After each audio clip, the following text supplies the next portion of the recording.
नमस्कार, बहुत स्वागत आप सभी का। मैं हूं सुशांत सिन्हा। आज हरियाणा और जम्मू कश्मीर के चुनाव के नतीजे आ गए हैं और बहुत ही बड़ा उलटफेर जो है वो देखने को मिला है। क्योंकि उलटफेर इसलिए कह रहा हूं क्योंकि एग्जिट पोल के नतीजे आने के बाद हर तरफ माहौल यही था कि हरियाणा तो बीजेपी हार रही है, खत्म है मामला। और जम्मू कश्मीर में लोगों को लग रहा था भाई कश्मीर मोदी के लिए वोट तो करेगा नहीं, जम्मू में बीजेपी की कुछ सीटें आ जाएंगी, वहां क्या ही हो जाएगा। लेकिन आज सब शॉक्ड रह गए ये देखकर कि हरियाणा में बीजेपी ने इतिहास रच दिया। 10 साल की एंटी इनकम्बेंसी के बावजूद बीजेपी ने हरियाणा में जो किया है वो किसी पॉलिटिकल चमत्कार से कम नहीं है। और ये बीजेपी ने किया कैसे, बीजेपी ने गेम पलटा कैसे, आज आपको इस पूरे वीडियो में एक एक बात विस्तार से समझाऊंगा और इस रिजल्ट के मायने भी समझाऊंगा। आप भी कमेंट करके जरूर बताइएगा कि आपको क्या लगता है हरियाणा में जो हुआ, कश्मीर में जो हुआ वो क्यों हुआ। लेकिन पहले आपको जरा हेडलाइंस दिखा देता हूं कि किस तरह से हरियाणा के रुझानों में तीसरी बार बीजेपी सरकार और वहां पर कांग्रेस जो है वो फिर से चुनाव आयोग पर आरोप लगाना वगैरह वगैरह कि रिजल्ट देर से अपडेट कर रहे हैं, ये कर रहे हैं, वो उनकी आदत है, उसमें कुछ नया नहीं है। भले वो ये सब करें लेकिन सच्चाई ये है कि भाई इन सब के बीच जो उन्होंने सुबह 6 बजे से ढोल नगाड़े बजाने शुरू किए थे, वो ढोल नगाड़े वाले भाई लोग जो है वो वापस जा रहे हैं। जा रहे हो क्या? हाँ जी जा रहे हैं। क्यों अभी नहीं रुकना? वो सीटें वीटें आई नहीं है तो हमारी पेमेंट कर दी उन्होंने। वो कह रहे हैं आप जाओ, हमें पिछली दफा बुलाएंगे आपको। तो ढोल नगाड़े वाले कह रहे हैं कि सीटें वीटें आई नहीं है तो हमारा पेमेंट कर दिया, बोले जाओ यार खत्म करो मामला, निकलो अब। तो इतना भी अति उत्साहित नहीं होना चाहिए जो कांग्रेस पार्टी ने किया कि सुबह 6 बजे से ढोल नगाड़े ही बजने लग गए और लड्डू वगैरह बंटने लग गए। तो ये स्थिति बन गई थी और इसीलिए अब उनका सोशल मीडिया पर मजाक भी बन रहा है। पर अभी जब मैं ये वीडियो बना रहा हूं उस वक्त का अपडेट आपको दे दूं क्योंकि अभी फाइनल रिजल्ट्स आते आते शायद शाम हो जाए। लेकिन अभी तक के जो रुझान, जो कुछ नतीजे आ गए वो ये कह रहे हैं कि हरियाणा में बीजेपी 90 सीटों वाली विधानसभा में 51 सीटें हासिल करके अपना बेस्ट परफॉर्मेंस देते दिख रही है आज तक का। कांग्रेस 34 पर है, आईएनएलडी 1, बीएसपी 1 और इंडिपेंडेंट 3 जीतते दिख रहे हैं। जम्मू कश्मीर में बीजेपी 29 सीटें जीत रही है, नेशनल कॉन्फ्रेंस 41, इंडिपेंडेंट 8 जीत रहे हैं, पीडीपी 4 और कांग्रेस के खाते में 5 सीटें आई हैं। यानी नेशनल कॉन्फ्रेंस और कांग्रेस को मिला दीजिए तो 46 सीटें होती हैं। ऐसे में वहां पर क्या कोई खेल होने का की संभावना है? क्योंकि इसमें 5 ऐसे कैंडिडेट हैं या 5 ऐसे विधायक होंगे या प्रत्याशी होंगे जिनको कि एलजी नॉमिनेट करेंगे। तो यानी इन विधानसभा में सीटों की संख्या 95 हो जाती है और ऐसे में बहुमत का आंकड़ा 48 हो जाता है। यानी 41 + 5 46 हो रहा है। और अगर ये सीटें शाम होते होते और घट गई तो बीजेपी वहां कुछ खेल कर सकती है, ऐसी भी संभावना बन सकती है क्योंकि इंडिपेंडेंट को 8 सीटें आना ये भी बड़ी बात है और पीडीपी की भी 4 सीटें, कई लोग कह रहे हैं पीडीपी भी टूट सकती है। तो कश्मीर में अभी फाइनल रिजल्ट आना जो है वो बचा हुआ है। लेकिन अगर आप देखेंगे सोशल मीडिया पर कांग्रेस की इज्जत ज्यादा बची हुई दिख नहीं रही। वहां पर भाई जलेबी पैक कर देना, इस तरह के मीम्स वगैरह चल रहे हैं। अच्छा, खबर ये भी आई है कि बीजेपी ने शाम में अपनी जीत पर लड्डू बंटवाने की जगह इस बार कहा है कि जलेबी बटेगी, तो जलेबी का ऑर्डर हुआ है। बीजेपी मुख्यालय में जलेबी बटने वाली है। अब वो जलेबियां फैक्ट्री से आएंगी या हलवाई के यहां से आएंगी ये तो कह नहीं सकते।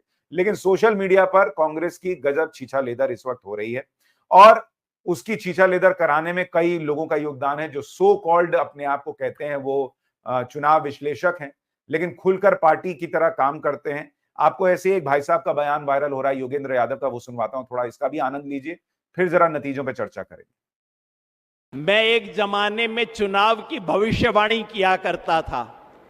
लोग मेरे से पूछते थे, इसलिए आज भी पूछते हैं, योगेंद्र जी बताओ इस चुनाव में क्या होगा। मैंने कहा जी इस चुनाव में 3 संभावनाएं हैं। पहली संभावना तो यह है कि पूरे हरियाणा में कांग्रेस की हवा चलेगी और उसको बहुमत आएगा। यह सही है या नहीं? फिर बोला कि भाई दूसरी संभावना क्या है? मैंने कहा दूसरी संभावना यह है कि हवा नहीं, कांग्रेस की आंधी चलेगी हरियाणा में। यह सही है कि नहीं है? फिर मेरे से बोले भाई ये दोनों के अलावा तीसरी संभावना कौन सी बच गई है? मैंने कहा तीसरी संभावना यह है कि सुनामी चलेगी यहां पे कांग्रेस की। अब आप बता दो, हवा चलेगी आंधी के सुनामी? हवा आंधी सुनामी कर रहे थे और पब्लिक ने इनको बता भी दिया। कांग्रेस जो है वो 34 पर आ गई और बीजेपी 50 के पार जाती दिख रही है। हो सकता है 48-49 भी हो जाए लास्ट में, लेकिन ये इनका हाल है योगेंद्र यादव का। सुनामी आंधी पता नहीं हरियाणा में क्या क्या कर रहे थे और खुद हरियाणा से ही आते हैं, तब तो इनका ये हाल है। और ये लोग दूसरे को गोदी मीडिया अगर क्या क्या बोलते हैं, ये तो चिंदी मीडिया का हाल है। खैर, इसमें अगर आप देखेंगे हरियाणा में बीजेपी ने गजब का परफॉर्मेंस इसलिए भी किया क्योंकि उसका वोट शेयर अगर आप देखेंगे ऑलमोस्ट 40% वोट शेयर पे बीजेपी है, ऑलमोस्ट 40% वोट शेयर पे कांग्रेस है। तो बीजेपी गेन कर रही है वोट शेयर में भी, बीजेपी गेन कर रही है सीटों के मामले में भी। उस हरियाणा में जहां दूसरी बार लोग सरकार नहीं बना पाते, वहां बीजेपी ने तीसरी बार सरकार बना ली है। ये तस्वीर है। ये हुआ कैसे, इस पर आगे आऊंगा, लेकिन पहले आपको जरा जम्मू कश्मीर का भी हाल दिखा देता हूं। जम्मू कश्मीर में जो तस्वीर है, वहां पर बीजेपी 29 सीटों पर आगे है, लेकिन सबसे कमाल की बात आप देखिए, जम्मू कश्मीर में बीजेपी वोट शेयर के मामले में नंबर 1 पार्टी है। 25.77%। जब तक मैं ये वीडियो बना रहा हूं दोपहर में, तब तक बीजेपी नंबर 1 पर है वोट शेयर में। नंबर 2 पर अदर्स हैं 24.82%। नंबर 3 पर नेशनल कॉन्फ्रेंस है, उसका वोट शेयर है 23.35%। और कांग्रेस तो बीजेपी से आधे पर है, 12% के करीब। यानी कांग्रेस पार्टी को यहां पर भी जबरदस्त नुकसान हुआ है और बीजेपी ने कश्मीर में भी जबरदस्त परफॉर्मेंस किया है, लेकिन जम्मू रीजन में ज्यादा। कश्मीर में क्यों वोट नहीं पड़ा, यह भी आपको आगे बताऊंगा। एक और बड़ी खबर यह भी है कि आम आदमी पार्टी जो हरियाणा में लड़ रही थी, उसको 0 सीटें आई और ज्यादातर सीटों पर उनकी जमानत जब्त हो गई। इसलिए केजरीवाल जी का भी एक बयान आपको सुनाना बड़ा जरूरी है, यह भी सुन लीजिए जरा। हरियाणा का बच्चा बच्चा उसका बदला लेगा, लेगा कि नहीं लेगा? इन्होंने मेरे को जेल भेजा, अब हरियाणा वाले इनको हरियाणा से बाहर भेजेंगे। हरियाणा वाले इनको हरियाणा से बाहर भेजेंगे क्योंकि अरविंद केजरीवाल को जेल भेजा था। ना तो जेल वाला ये फंडा दिल्ली लोकसभा चुनाव में चला, ना हरियाणा विधानसभा चुनाव में चला। ये आम आदमी पार्टी की हालत हरियाणा में हो गई है। तो ये भी आपको दिखा रहा था इसलिए ताकि आपको पता चले कि पब्लिक ने क्या क्या नैरेटिव ध्वस्त किया है इस बार के चुनाव में हरियाणा के अंदर। इस बीच नायब सैनी जो हैं बीजेपी के मुख्यमंत्री, वो आगे चल रहे हैं, भूपेंद्र हुड्डा आगे चल रहे हैं। विनेश फोगाट जो कई बार पीछे चल रही थी, वो फाइनली आगे चल रही है और ऐसा लग रहा है कि वो अपना चुनाव जीत जाएंगी। तो उन्होंने जितने झूठे आंसू बहाए वोट मांगने के लिए और एक विधायकी के लिए, जितने झूठ बोले देश से, वो लग रहा है कि काम कर गया है। गोपाल कांडा पीछे चल रहे थे। इसके अलावा दुष्यंत चौटाला डिप्टी सीएम, वो अपनी सीट गंवा बैठे हैं। अनिल विज जो हैं वो कम मार्जिन से लेकिन आगे चल रहे थे। तो इस तरह से कई नाम हैं बड़े बड़े जो कि इस वक्त बताया जा रहा है कि आगे चल रहे हैं। इसी तरह जम्मू कश्मीर में आप देखिएगा, वहां पर रविंदर रैना जो बीजेपी के स्टेट प्रेसिडेंट है, वो भी अपना चुनाव हार गए हैं। तो ये बड़ा आश्चर्यचकित करता है। महबूबा मुफ्ती की बेटी, वो भी अपना चुनाव हार गई हैं। तो कई ऐसे लोग जो परिवारवाद से जुड़े हुए थे, वो भी चुनाव हार गए हैं।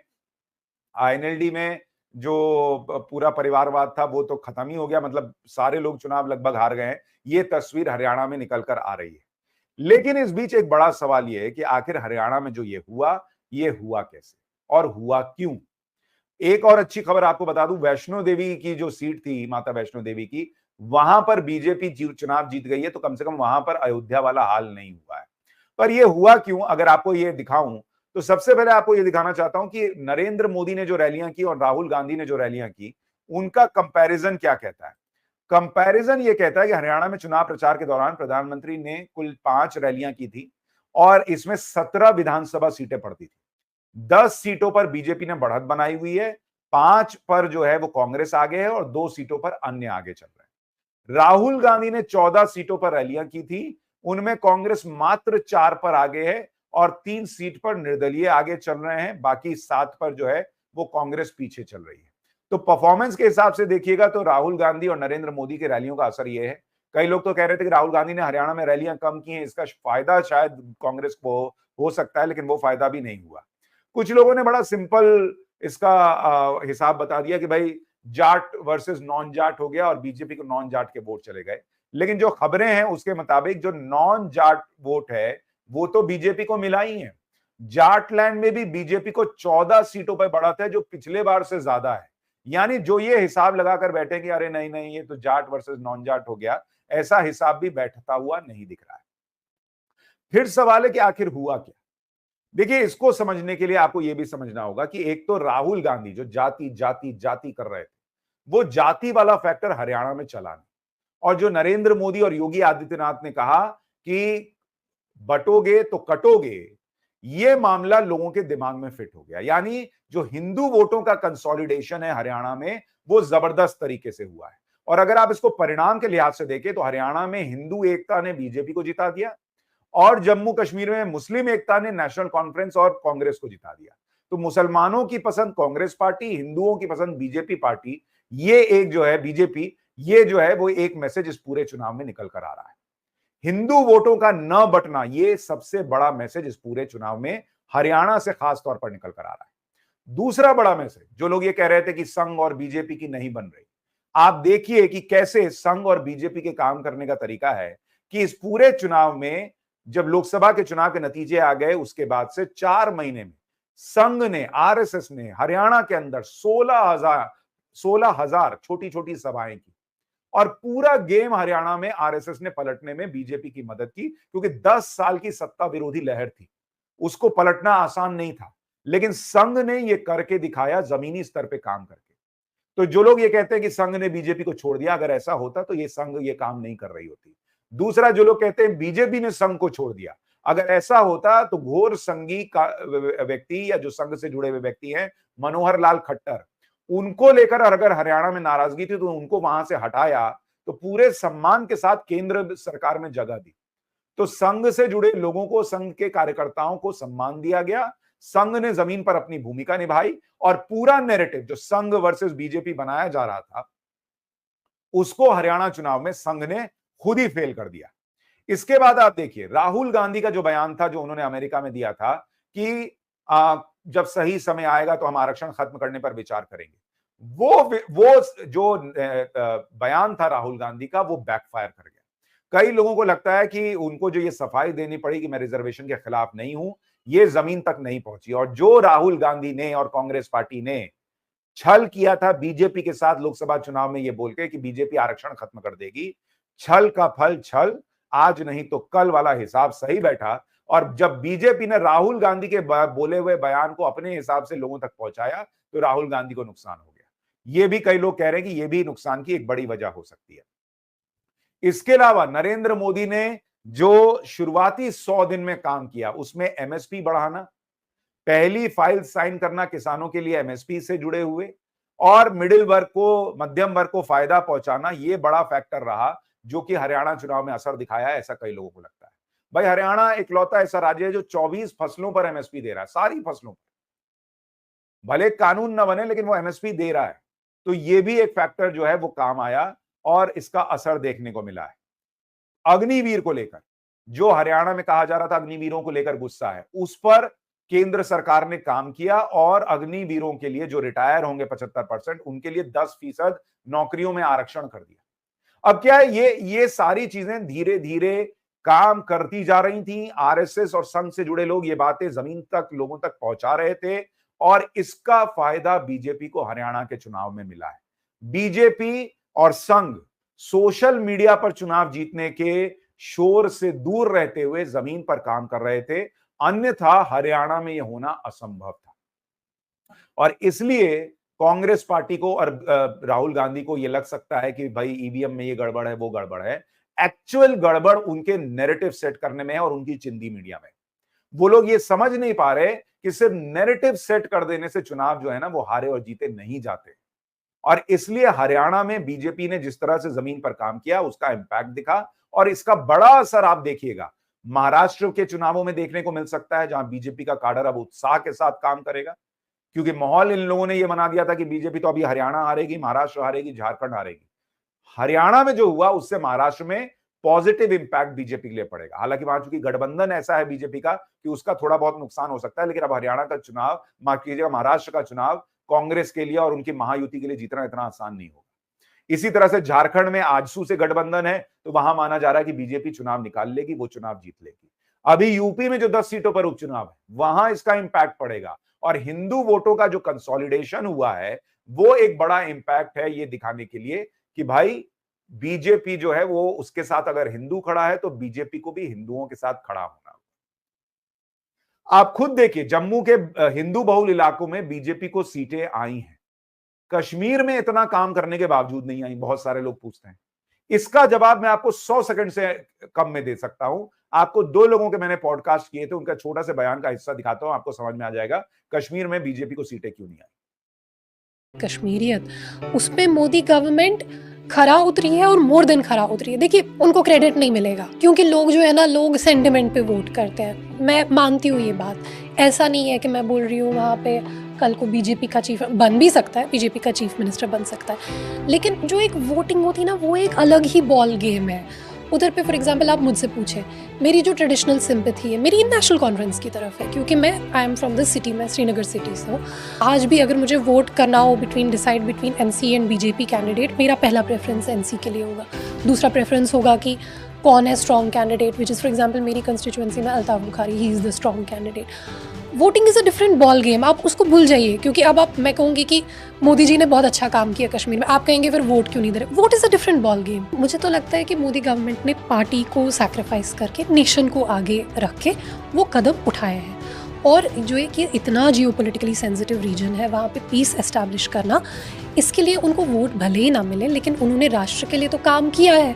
अब भले ही उनको उसके लिए वोट ना मिले, क्रेडिट तो हम दे सकते हैं। जिन्होंने 60-65 साल राज किया और जिनको मुसलमानों ने भर भर के वोट दिया, मुसलमान ये कब सोचेगा कि आज भी मैं कमजोर क्यों हूँ, अगर वो मेरे लिए सच में अच्छा सोचता था। पिछले 75 सालों में सरकारों ने न्याय नहीं किया, बिल्कुल अन्याय किया। न्याय नहीं किया ये भी छोटा जुमला है, सही जुमला यही कि अन्याय किया। फिर भी मुसलमान तो वोट उन्हीं को देता है, मोदी को तो नहीं देगा। मोदी लेना नहीं चाहता। कर तो रहे हैं, सब कर रहे हैं। नहीं, कुछ करने से क्या होता है, कुछ करने से क्या होता है, कुछ करने से क्या होता है, नहीं वो लेना ही नहीं चाहता। तो यानी मुसलमान अन्याय करने वाले को वोट दे देगा, लेकिन उसके सामने ऑप्शन ही नहीं बचा, छोड़ा। मुसलमान को थोड़ा बाबू सोना करने वाले लोग पसंद।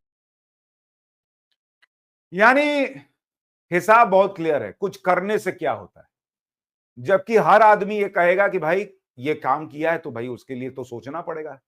लेकिन कश्मीर का मुसलमान हो या देश के अलग अलग हिस्सों में मुसलमान हो, वो नरेंद्र मोदी कुछ भी कर दे, वो ज्यादातर मुसलमान वोट नहीं करेगा। ये बात अब धीरे धीरे बहुत स्पष्ट होती जा रही है। कश्मीर में बहुत काम हुआ, सारे लोग बोलेंगे, लेकिन नरेंद्र मोदी के लिए वोट कश्मीर रीजन में नहीं होगा, ये स्थिति साफ है। और सिर्फ इसी का फायदा वहां नेशनल कॉन्फ्रेंस को हो रहा है, उनके कंधे पे सवार कांग्रेस को हो रहा है। उन्होंने वादा तो कर दिया कि भाई हम 370 लाएंगे, अब कैसे लाएंगे जरा ये भी देखें हम, क्योंकि 370 सेंटर से आना, वहां से तो आना नहीं। एक और बड़ी बात, राहुल गांधी और उनकी कांग्रेस पार्टी जिस तरह से खटाखट वाले ऐसे हवाई वादे करती है जो पूरे या तो हो नहीं सकते, और अगर करने जाओ तो हिमाचल जैसा हाल हो जाता है, ये बात भी अब लोगों को समझ में आ रही है। और इसीलिए हरियाणा में प्लॉट दे देंगे, घर बना के घर दे देंगे 3 लाख का, वगैरह वगैरह जैसे वादे नहीं चले, क्योंकि लोगों को समझ में आ गया कि भैया ये खटाखट वाला काम जो है ना, खाली जबानी खर्च करते हैं, कुछ होगा नहीं। एमएसपी पे बोलते हैं कानून बना देंगे, तो कर्नाटक और हिमाचल में एमएसपी पे कानून क्यों नहीं है? महंगाई को लेकर कहते हैं महंगाई कम कर देंगे, तो हिमाचल में पेट्रोल पर वैट क्यों बढ़ाते हैं, वहां टॉयलेट सीट पर टैक्स लगाने का विचार क्यों आता है? ये बातें लोग अब धीरे धीरे समझ रहे हैं। ओल्ड पेंशन स्कीम लाकर दे देंगे, और उसके बाद सैलरी नहीं दे पाओगे, पेंशन तो बाद में देने की बात है। हिमाचल में लोग देख रहे हैं क्या हालत हो गई। तो कांग्रेस की इन चीजों को पब्लिक समझने लगी है, पहचानने लगी है, और इसका सबसे बड़ा उदाहरण जो है वो देखने को मिला हरियाणा में। जम्मू कश्मीर में भी अगर इस तरह से कश्मीर मुस्लिम बहुल वोट बैंक ना होता तो शायद ही कांग्रेस पार्टी और नेशनल कॉन्फ्रेंस को इतनी सीटें आती। लेकिन हरियाणा ने साबित किया कि हिंदू जो है वो बीजेपी के साथ खड़ा है और बंटने को जाति के नाम पर तैयार नहीं है। ये बहुत बड़ा मैसेज कांग्रेस पार्टी को गया है कि जाति जाति मत करो। अब वो उससे सीखेंगे या नहीं सीखेंगे, या इसको और तीव्रता से करेंगे, ये तो महाराष्ट्र में पता चल जाएगा। लेकिन ये हिंदुओं ने जो मैसेज दिया है ये बहुत बड़ा मैसेज है। इसी तरह से आप देखिए कि राहुल गांधी को जिस तरह से पूरा चिंदी मीडिया चमका रहा था कि अब तो अद्भुत कर दिया, बांह उठा लिया, लीडर ऑफ ऑपोजिशन बन गए। राहुल गांधी की स्वीकार्यता नहीं है, ये 99 सीट भी साबित कर चुकी थी, ये हरियाणा का चुनाव भी साबित कर चुका है। और जिस तरह से हुड्डा कुमारी शैलजा की आपसी लड़ाई हुई, वो इनसे संभाले नहीं संभली। कांग्रेस और आम आदमी पार्टी अलग अलग लड़े, अभी दिल्ली विधानसभा चुनाव में फिर अलग लड़ेंगे, कहीं साथ लड़ रहे हैं, कहीं गाली दे रहे हैं एक दूसरे को, ये सब पब्लिक को दिखने लगा है। ये आने वाले चुनावों में कितना असर डालेगा, इसका इंपैक्ट देखने को मिलेगा महाराष्ट्र में, झारखंड में और दिल्ली में। आपकी राय क्या है मुझे जरूर बताइएगा, और जब रिजल्ट फाइनल हो जाएंगे तो फाइनल विश्लेषण के साथ पाठशाला में मिलूंगा रात 9 बजे। फिलहाल अपनी राय इन नतीजों पर मुझे जरूर दीजिएगा। लेकिन जाते जाते केजरीवाल जी ने एक बयान दिया है इन रिजल्ट्स के आने के बाद, उसको जरा सुनते जाइए, वो बड़ा इंपॉर्टेंट है। भगवान ने दिया है, खुश रहो और जनता की सेवा करो, देश की सेवा करो। अब चुनाव आने वाले हैं। पहली चीज तो किसी भी चुनाव को हल्के में ले लेना चाहिए। अभी तो पता नहीं नतीजे क्या हैं, लेकिन आज के चुनाव से सबसे बड़ी सबक यही है कि ओवर कॉन्फिडेंस मत करना कभी भी। किसी भी चुनाव को हल्के में नहीं लेना चाहिए। हर चुनाव कठिन होता है, हर चुनाव में हर सीट कठिन होती है, मेहनत करनी है। तो ये केजरीवाल जी का मैसेज है कि ओवर कॉन्फिडेंस में मत आना। राहुल गांधी जी, शायद आपके लिए ही है। नमस्कार।